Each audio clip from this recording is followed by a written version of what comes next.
warahmatullahi wabarakatuh. Perkenalkan, nama saya Novela, NPM 1903090034. Di sini saya akan menjelaskan materi tentang evaluasi menurut Darwin dalam mata kuliah perubahan sosial.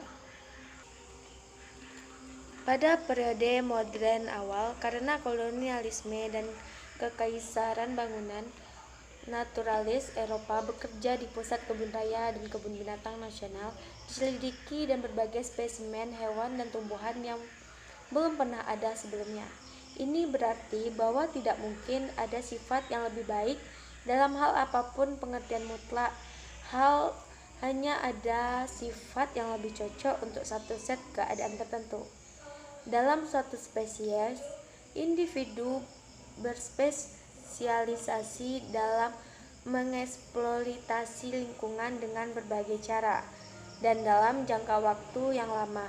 Ini spesialisasi menciptakan divergensi.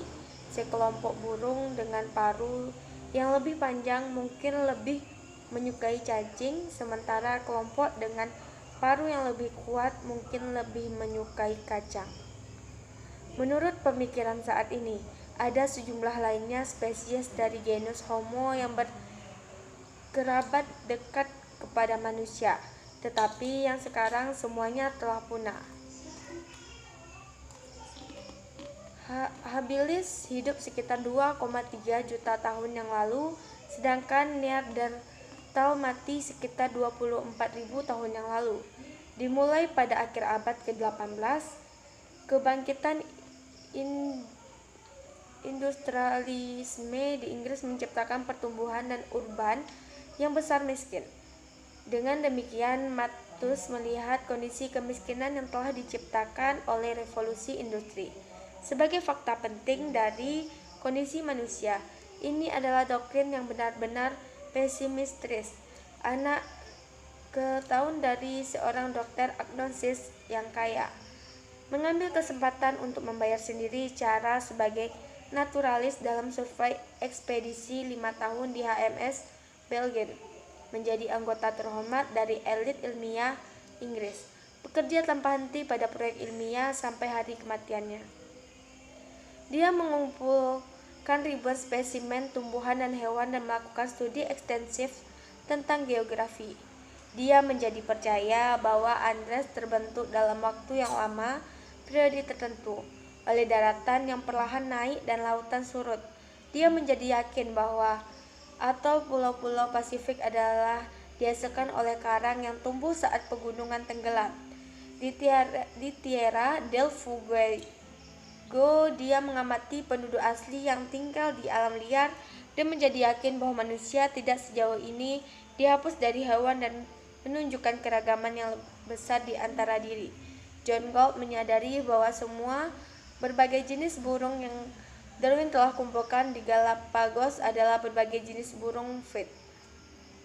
Selain kembali dari pelayaran Belgian, Darwin mulai mempublikasikan ide-idenya tentang geografi Amerika Selatan, buku pegangan flora dan fauna dari tempat-tempat yang dia kunjungi dan catatan pekerjaannya. Dia membuat nama untuk dirinya sendiri sebagai naturalis dan menjadi teman dan rekan dari banyak ahli biologi terpenting. Kadang-kadang dia akan mencoba menarik minat seseorang pada ide-idenya tentang transmutasi, tetapi tidak ada yang yakin ketika Darwin menyadari bahwa para ilmuwan mapan tidak tertarik dengan ide-idenya. Ia mulai memupuk persahabatan pria muda yang sedang naik daun seperti Thomas Hockleigh dan Joseph Hooker. Pada tahun 1850-an, ia juga memulai korespondensi dengan Alfred. Hal ini menyebabkan Wallace mengirim Darwin makalah pendek di mana ia secara independen mengembangkan teori evolusi melalui seleksi alam. Tidak ada yang memperhatikan hal ini. Selama beberapa generasi, perbedaan kecil ini menghasilkan sangat berbagai jenis hewan. Dia kemudian mulai membahas sifat spesies.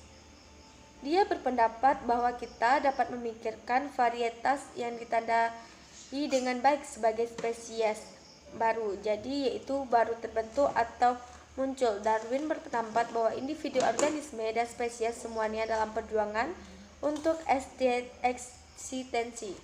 Ini bertentangan dengan pandangan yang berlaku bahwa alam adalah harmonis dan menunjukkan bukti pencipta yang dermawan, sebuah doktrin yang dikenal sebagai teologi alam.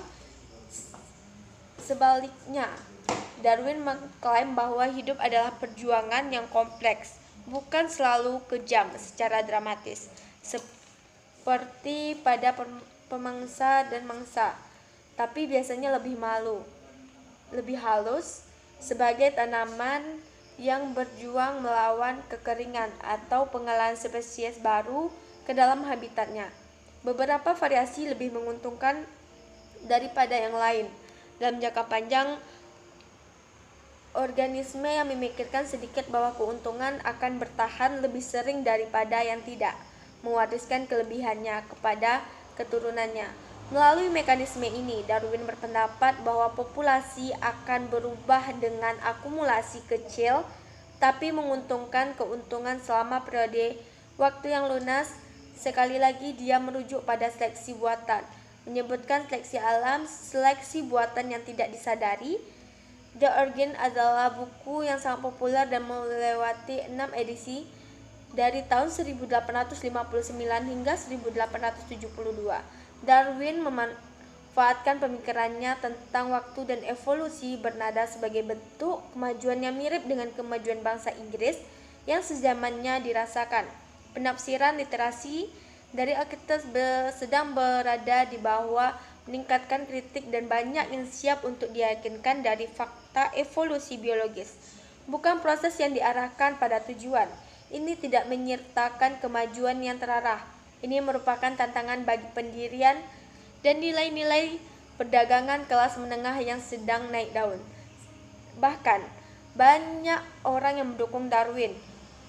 Buku menuliskan atau memahami alami pilihan Ernest Haeckel, seorang yang rajin. Darwin berpikir bahwa evolusi terungkap sesuai dengan sebuah rencana seperti embrionik perkembangan. Ide-ide Darwin memberikan kejutan besar bagi para religius pendirinya dan kepada para naturalis yang mendukung dengan teologi alam.